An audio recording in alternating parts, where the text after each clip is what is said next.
Imagine stepping into the examination hall for the new Ghana National Bar exam.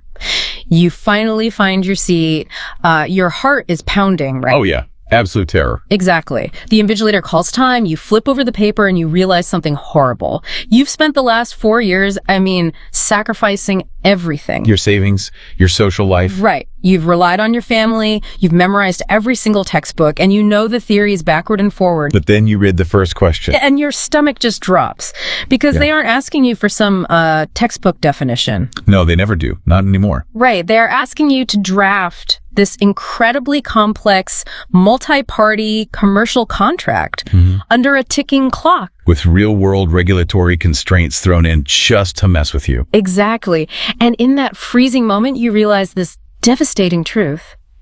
You have spent thousands of CDs, years of your youth, preparing for a reality that simply does not exist. You know the theory of the machine, but you have zero idea how the actual machine works. It's the ultimate nightmare scenario. Yeah, it really is. Yeah. And, for anyone navigating the legal education regime in Ghana right now, that nightmare is dangerously close to waking reality. Because of the new bar exam, right? Precisely. The introduction of the new national bar exam has completely altered the gravity of the whole academic journey. The stakes are just so much higher now. They've never been higher. Yeah. The margin for error has basically vanished, and the old methods of survival, they are just buckling under the pressure. Yeah, and if you are listening to this deep dive right now, you know exactly what we're talking about. You feel that immense pressure on your shoulders every single day. Oh, absolutely. Because we are living in what is called the beta era. Right, the beta era. Everything around us, like technology, markets, global standards, it's all fast-paced, it's constantly updating. Hyper-connected. Exactly. Yet the advice handed down to students is practically medieval. It really is. Yeah. It's like they're told to just sit quietly in the waiting room. The waiting room, yes. Go to class, read your books, do not get distracted by the real world, and just wait. Wait until graduation. Right, wait until you get that piece of paper. And then supposedly your professional life and your ability to earn an income will just magically begin. Which is, it's career suicide in a beta era. Totally. In an environment where agility and active networking are literally the currency of success, waiting 4 to 6 years to engage with the economy, it guarantees you will be left behind. The world is just moving way too fast to spend half a decade on pause. Exactly. So our mission today for this deep dive is to completely demolish that waiting room concept. I love that. We've got our hands on this incredible source document, and we are unpacking the foundational blueprint of the Optimus Optimi Ecosystem. Which is fascinating, by the way. It really is. And this isn't just some motivational concept. It is a highly structured, radical new blueprint for students to pass their exams, earn a side income, and build a sustainable professional future simultaneously. All at the same time. Right. And the goal of this ecosystem is to bring over 1,000 driven individuals into a movement that fundamentally redefines what it means to be a student. What's fascinating here is the core structural shift this ecosystem proposes. Yeah. It recognizes that the current student environment is deeply systemically broken. Yeah, it's just not working. No, it's not. We need to look at the root of the problem, which is the return on investment. Okay, break that down. Students pour the absolute prime years of their youth into academic work, right? But when they reach the finish line, there is this massive structural failure. Let's talk about that failure, because the document paints a really stark picture. It does. We are looking at a situation where many students graduate completely devoid of practical skills. They lack direction. They have no professional compass. Exactly. Okay. They struggle to secure sustainable income right out of the gate, and they are completely unable to transition effectively into real-world opportunities. Right. But, I want to play devil's advocate for a second here. Go for it. Isn't that just what being a fresh graduate is? Like, you start at the bottom, you fetch coffee, you figure it out. Why is this considered a systemic failure rather than just, a rite of passage? Because of the massive disparity between the demand for talent and the supply of capable graduates. Okay, meaning what? The tragedy isn't that there are no jobs. Massive opportunities exist right now across multiple sectors. Like where?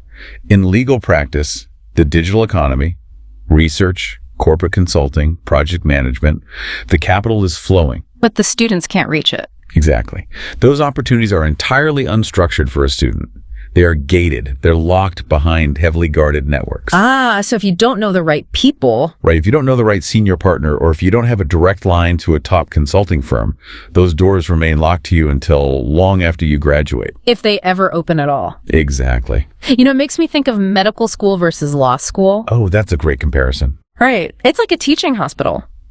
Medical students don't just sit in a lecture hall reading about the theory of surgery for 4 years and then get handed a scalpel on graduation day. That would be terrifying. It would. Bluff. They are in the ward. They are taking blood pressure, managing charts, observing procedures under a senior doctor's license.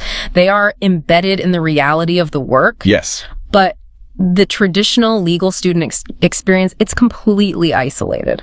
That is the perfect way to look at it. The Optimus Optimi Ecosystem is essentially building that teaching hospital model, but for law students and beta-era professionals. Which is so desperately needed. It is, because relying on an outdated closed-off system where you just memorize abstract concepts without any anchor in reality, it creates immense anxiety. Oh, the anxiety is crushing. And when you just memorize for the sake of an exam, you forget it the moment the paper is submitted. Literally walking out of the hall, it's gone. Exactly. But when you learn a concept because you have to apply it to a real-world task tomorrow, it becomes permanent knowledge. I want to speak directly to your reality for a second, listener. Think about your day-to-day grind right now. It's tough. You are stressing over the cost of your data bundle.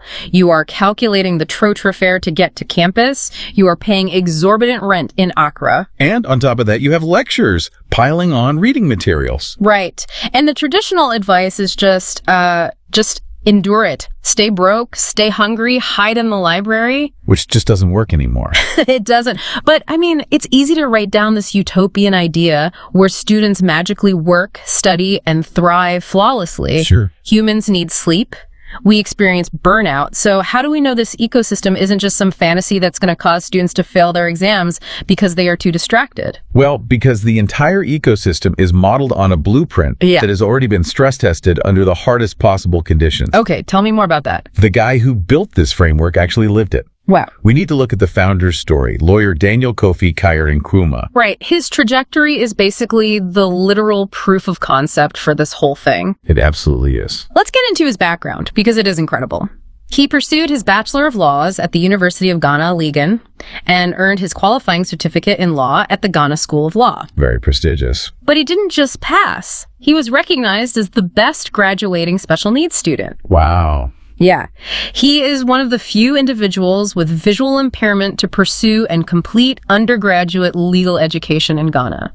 Which, I mean, requires a level of resilience that is difficult to overstate. Seriously. Think about the accessibility challenges in traditional academic environments. The physical navigation of the campus, the format of the reading materials. Just getting a textbook in the right format has to be exhausting. The sheer administrative friction. But he maintained exceptional academic performance while overcoming structural barriers that would stop most people in their tracks. But here is where it gets really compelling and where I need you to explain the mechanics of this. Usually, if a student has any sort of disadvantage, or even if they are just an average student terrified of the bar exam, the advice is to drop absolutely everything else. Cut out all distractions. Right. Quit your side hustle, delete your social life, and just read until your eyes bleed. Yeah, the classic bunker mentality. But lawyer Nkrumah did the exact opposite. He did. While navigating a demanding law degree with a visual impairment, he actively took on heavy external professional engagements. Really heavy. He was working with the Judicial Service of Ghana and the Supreme Court. A student preparing case summaries for Supreme Court judges. That isn't fetching coffee or making photocopies. No, it is highly analytical, complex legal work. And to understand how he managed this, we have to look at his strategic positioning. Okay. He didn't just walk up to the Supreme Court and ask for a job. He integrated himself into systems connected to the Office of the Chief Justice. And think about the work itself. When you are preparing case summaries for judges, you are forced to distill incredibly dense legal arguments into their absolute most critical components. You have to find the needle in the haystack. Exactly. You have to find the ratio decidendi, the exact reason for the decision, and strip away all the fluff. Which, ironically, is exactly the skill you need to pass an exam. Precisely. The causality flips. He wasn't working instead of studying. His work was the studying. Yes, it was the highest possible form of studying, When you are synthesizing Supreme Court rulings, passing an undergraduate exam on constitutional law becomes secondary. It becomes breeze. Because the standard you are holding yourself to is so much higher than the classroom standard, the classroom becomes easy. That makes total sense. Yeah. But he didn't stop there, did he? No, he did not. He was also at the Ghana Standard Chartered Bank headquarters, working within their digital and finance environment. Very different from the Supreme Court. Right. And he was at Dennis Law Ghana, leading student-focused projects, developing legal nuggets, building research systems. It's incredible. So he has Supreme Court jurisprudence, corporate digital finance, and legal tech, all running concurrently with his law degree. And this dismantles the myth of the waiting room entirely. He proved that a student can operate at an elite level before completing formal education. Yeah, you don't have to wait. But the value of this blueprint isn't just about surviving school. It's about what happens the moment you leave, the transition. Right, because I know plenty of people who hustled incredibly hard in university. They were the head of this committee, the president of that association. Oh, we all know those people. And then they graduated and hit a massive brick wall. They couldn't get a pupillage. They couldn't get hired. So how did this student era system building translate into Lawyer Nkrumah's postgraduate reality? The trajectory was vertical. Post-qualification, he steps right into AB and David Africa, which is a massive Pan-African law firm. And he isn't brought in to do basic entry-level work. He is handling legal portfolios across aviation, corporate finance, taxation, intellectual property, and tech. I want to pause on that because we can't just throw those terms around. Aviation law and corporate finance are not copy-paste templates. No, they are highly specialized. You don't just download a PDF from the internet to handle international aviation compliance or tax structuring. Exactly. And that is why his next achievements are so vital to understand. He contributed to the drafting work on the Public Services Commission bill, which was sponsored by the World Bank. The World Bank? Yeah. And he also handled infrastructure-related legal work for the Tema motorway reconstruction. Okay, let's break that down for the listener. The Tema motorway reconstruction isn't just, pouring asphalt and painting white lines. No, not at all. What does a lawyer actually do on a project like that? A project of that scale is a massive web of liability and capital. Right. It involves international project finance, which means dealing with foreign banks, sovereign guarantees, incredibly complex loan agreements. That sounds intense. It is. It involves land rights, eminent domain, environmental compliance, contractor liabilities. If a single clause in a financing agreement is drafted poorly, millions of dollars are exposed to risk. And he was doing this right out of the gate. Exactly. The fact that a recent graduate had the capacity to handle national-level infrastructure and World Bank-sponsored legislation proves that the beta-era skills he learned while juggling Supreme Court research and his undergrad degree, they transferred perfectly into the real world. It proves that if you train in the fire, you don't burn when you step into the real world. Exactly. But what stands out most to me isn't even the prestigious jobs. It's the fact that while he was doing all this, he was building infrastructure for others. Yes, the system building. Right. He established and ran student training and mentorship systems on campus. He founded the DNA Students Law Firm, a student-based system focused entirely on grooming law students, providing academic support, and developing practical legal skills. He wasn't hoarding the knowledge. No, he was systematizing it. Which brings us to the core thesis of this entire deep dive. The Optimus Optimi Ecosystem took Lawyer Nkrumah's personal journey and codified it into 3 absolute rules. And these are crucial. Rule number 1, a student can study and still work. Number 2, a student can earn and still excel academically. And number 3, a student can build systems and still maintain discipline. Those 3 rules are the absolute foundation. The ecosystem is simply this exact pathway, scaled up and structured for the 1,000 individuals they are trying to bring on board. Okay, but let's be real for a second. Okay. I am putting myself in the shoes of a second-year law student listening to this right now. I'm struggling with contract law, I'm terrified of the national bar exam, and my bank account is aggressively empty. A very common scenario. System building and World Bank drafting sound beautiful, but how does this ecosystem put money in my pocket this month? Because if I don't eat, I don't study. And that is the absolute genius of the ecosystem's design. They call it the internal economy. The internal economy, okay. Yeah. This is where we completely separate from the traditional networking group model. Right. It's not just a club. Exactly. This isn't a club where you sit around, drink tea, hand out business cards, and hope someone remembers you in 5 years. It is an active, functional economic system where value is exchanged internally. Walk me through the mechanics of that. Like, how does the capital flow? Where is the money actually coming from if it's an ecosystem of students? It functions as a closed-loop supply chain for legal and intellectual labor. Oh, interesting. It operates primarily through two avenues. First, the academic mentorship economy, and second, the research and professional work system. Okay, let's take the research side. Right. In the real world, senior lawyers, law firms, corporate institutions, they are drowning in data. Always. They need case law sifted, they need regulatory frameworks analyzed, they need raw data turned into actionable intelligence. And normally they would hire a junior associate to do this at a premium. Exactly. But instead, that task is brought into the ecosystem. So the ecosystem acts as the trusted vendor. Yes. The task enters the ecosystem. A student member who is currently studying that exact area of law does the labor. Oh, that's smart. The ecosystem provides the quality control layer to ensure the work is up to professional standards. The client pays the ecosystem, and the student earns their cut.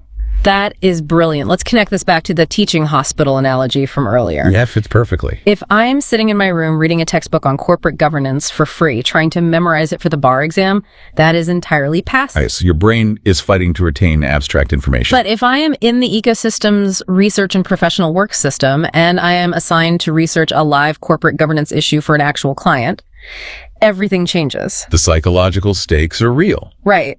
I am getting paid to solve a real problem. I am earning a side income to survive, paying for my data, paying for my transport. And learning at the same time. More importantly, I am actively honing the exact analytical skills the National Bar Exam is going to test me on. I am literally being paid to study. You are monetizing your academic journey. Knowledge is no longer just this hurdle you have to jump over to get a degree. It becomes a direct revenue stream today. But I have a huge point of skepticism here. Hit me. The fear of failure is paralyzing for students. If I join this ecosystem and I am handed a research brief on intellectual property and I mess it up because, I'm a student, I'm still learning. Sure. What happens? Do I ruin the ecosystem's reputation and get kicked out? How is a student protected from their own inexperience? That is the most critical function of the ecosystem structure. Yeah. You are never left exposed. Okay, how so? The framework explicitly guarantees that no member operates without guidance. You aren't just handed a client's brief and told, good luck. That would be a disaster. You would. Before you even touch a live project, you go through a comprehensive training framework. So there is a buffer. A massive buffer. Yeah. Every member undergoes structured training in academic methods, strategic thinking, precise execution. They actually teach you how to do the job. The ecosystem trains you to execute the tasks that will earn you money. It is a structured mentorship pipeline. You have senior members reviewing your work, correcting your analysis, teaching you the practical application of the law before it ever reaches a client. So you're protected. You are protected, the client is protected, and you learn infinitely faster because you are receiving real-time professional feedback on your work. Okay, so the research and professional work system makes total logical sense. You research, you learn, you get reviewed, you earn. It is a perfect feedback loop. It is. But then we get to the flagship economic platform of the ecosystem. And I have to be honest, when I first saw this in the source documents, I was incredibly confused. I think everyone is at first. Right. We're talking about surviving the Ghana legal system, mastering World Bank level drafting, and then the ecosystem pivots to dominoes. Yes. The Optimus National Domino Competition. A pub game. A game you play on a Sunday afternoon with your uncles.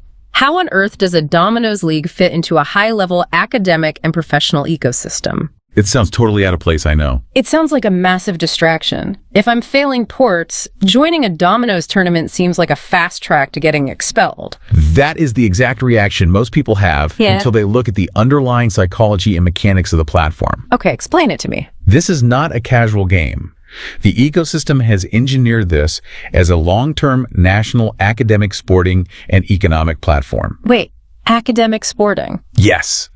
We need to look at what dominoes actually is at a competitive level. It is entirely about risk mitigation and split-second decision-making. Okay, break that down for me, because I just see, tiles with dots on them. Think about what happens in a high-stakes legal environment, like a courtroom cross-examination or the National Bar Exam itself. Right. You're under extreme time pressure. You have a finite set of resources. In law, those are your facts and precedents. In dominoes, it's your tiles. Okay, I'm following. You have to constantly read the board Anticipate your opponent's next 3 moves, calculate the probabilities of what they are holding, and make a definitive choice while the clock is ticking down. Wow. When you put it like that, it's the exact anatomy of a legal decision under fire. Exactly. Universities teach you how to analyze the law in a vacuum with unlimited time in a library. Dominoes teaches you how to calculate risk when the clock is ticking. That is wild. The ecosystem uses the game specifically to develop strategic thinking, memory, timing, and pressure management. And pressure management is the number one reason students fail the bar exam. Absolutely. It's not that they don't know the law, it's that they walk into the hall, the pressure spikes, their memory locks up, and they just blank. It happens all the time. So you are putting yourself in a high-pressure competitive environment repeatedly, training your central nervous system to remain calm while processing complex variables. It is a neurological training ground disguised as a sport. I love that. But the brilliance of the National Domino Competition isn't just the cognitive training for the players. It's the microeconomy built around it. Right, let's talk about the money. Because the document promises this has a, quote, high livelihood at the end. Where is the income actually coming from in a dominoes tournament? It creates an entire spectrum of beta-era jobs. Like what? Yes, there is prize money and financial rewards for the elite players who master the strategy. But a national league requires massive infrastructure. True. The ecosystem creates economic roles for match officials, regional coordinators, media and broadcasting teams, data entry clerks, administrative staff. It is essentially a mini NFL, but for intellectual strategy. Exactly. Let's say you aren't a great dominoes player. That's fine. Yeah, I'm terrible at it. Right. So you could be the person making a steady side income running the media broadcasting for the tournament. You learn live streaming, audience engagement, digital marketing. Oh, wow. Or you could be a match official, learning dispute resolution and strict rule enforcement in real time. It's just very lawyerly. Exactly. Yeah. Or a coordinator, managing logistics and schedules for 50 players across different regions. Which are all highly monetizable skills in the beta era. Highly. If you walk into a corporate law firm and say, not only do I know contract law, but I also manage the logistics, budgeting, and digital broadcasting for a national intellectual sports league, you are no longer just a law student. You are an operational asset. Yeah, you're a powerhouse. You have proven you can manage systems, people, and pressure. The domino competition is a laboratory for all those practical skills, completely insulated within the ecosystem. It generates revenue, builds resumes, and trains the brain simultaneously. So we have a multi-layered economic machine here. Yeah. You have legal research paying you to study. You have academic mentorship. You have a national dominoes league offering prize money, administrative income, and media jobs. It's robust. It sounds incredible, which makes me immediately suspicious. Of course. If this is so lucrative and so beneficial, who is actually allowed through the door? Is this just a massive open WhatsApp group? Anyone can join with the link. Not at all. And this is perhaps the most important part of the entire blueprint, the culture and structure. Okay. The ecosystem is remarkably strict. It is not an open or casual association. Yeah, reading the source document, the core values they demand are commitment, accountability, excellence, collaboration, and integrity. Very demanding. It explicitly says it is designed for serious individuals that look beyond today and the classroom. But why be so exclusive? If the goal is to get 1,000 people, why not just open the floodgates and let everyone in? Because exclusivity and strict discipline are the only things that protect the value of an internal economy. Explain that. Think about the supply chain we discussed earlier. If a senior law firm hands a piece of critical research to the ecosystem, they are trusting the ecosystem's reputation. Right. If you let casual, uncommitted people in, and they deliver terrible work or miss deadlines, the client leaves, the revenue dries up, and the entire system collapses. A weak link destroys the whole chain. Exactly. When you are operating an internal economy, you need absolute certainty that the person researching alongside you or the person coordinating your dominoes match is just as driven, reliable, and accountable as you are. It's about trust. Right. When you assemble a network of highly disciplined peers, the economic value of that network doesn't just add up. It multiplies exponentially. It is the difference between a chaotic university group chat where people just forward memes and complain about lectures and a highly functioning corporate team. Precisely. The strictness is actually a protective measure for the dedicated students. It ensures that your time and your effort are compounding alongside people who match your ambition. Yes. I want to talk directly to that ambition right now, listener, because this ecosystem is actively recruiting. They are building a national student network, complete with digital platforms, team-based systems, and national-level operations. It's a massive undertaking. It is. They are looking to hit a critical mass of over 1,000 driven individuals. And if you look at the criteria for who should join, it is essentially a checklist for the ultimate beta era professional. Let's run through it. Are you intentional about your academic excellence? Are you willing to commit to structured growth? Are you interested in building capacity far beyond the four walls of a classroom? Right. Are you ready to actually participate in economic activities today rather than waiting for graduation? And most importantly, are you open to discipline and accountability? If you are nodding your head right now, if you are tired of the treadmill, if you are looking at the new national bar exam and realizing that the traditional path of isolation and poverty is just a trap, then this ecosystem was literally engineered for you. You do not have to face this regime alone. You don't. You can join a structured, wealth-generating, skill-building powerhouse. The contact line to begin your onboarding is 0557-527592. Let me give that to you one more time. Write it down, put it in your phone, 0557-527592. It really comes down to a binary choice about how you want to navigate this deeply pressured environment. What are the options? You can choose the old way. You can face the new legal education regime completely isolated, passively waiting for graduation, draining your finances, and just hoping you magically know how to be a lawyer when the exam starts. Which we know doesn't work. Or you can choose the beta era way. You can be backed by a structured national network that provides both the income to sustain you and the rigorous practical mentorship to guarantee your competence. The Optimus Optimi Ecosystem proves that you do not have to go broke or burn out to become an exceptional professional. The blueprint exists. It really does. Lawyer Nkrumah proved it against impossible odds, and now he has built the exact infrastructure for you to step into and replicate his success. You are researching, you are managing risk, you are earning, and you are building a career before you even wear the gown. It's incredible. And, I want to leave you with one final thought to mull over. Let's hear it. We have spent this time dismantling the lie of the waiting room. The ecosystem proves that the traditional sequence of learn first, earn later is a complete fabrication that only serves to hold you back. It's a myth. So if that rule is a myth, what other rules of your academic and professional life have you been blindly following? Oh, wow. What other self-imposed limitations are keeping you poor and anxious? If you possess the capacity to be an active, high-level economic participant today, who could you be tomorrow if you finally let yourself step onto the field? The waiting room is officially demolished. It is time to step out and start building.